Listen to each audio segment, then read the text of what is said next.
That's really been amazing. Yes. Mr. President, the EU also announced increases in tariffs today. Why not That's treat? bad timing for them. That's bad timing. Why not They treat said them right with They didn't put them in. No, they threatened Oh, them, I but they think picked a later date, which our expectation is it's going to be later still. Okay. I'm glad that they held back. You said you were watching the market.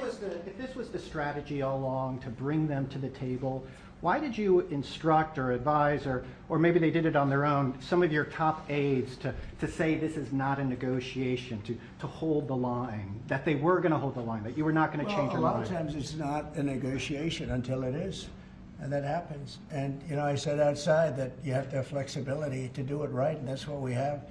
We brought everybody to the table, and it may not be a negotiation. It may not last. I mean, you know, things may be asked that I think are not fair to us. Look, we've been ripped off by essentially everybody for 35 years. This is not just a new thing. And Roger Penske just left. He's a great gentleman, great man, actually.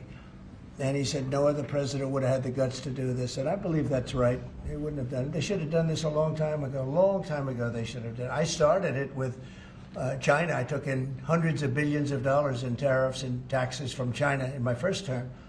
And we had the greatest economy. We were up 88% on the stock market. That was the greatest ever in the history of our country.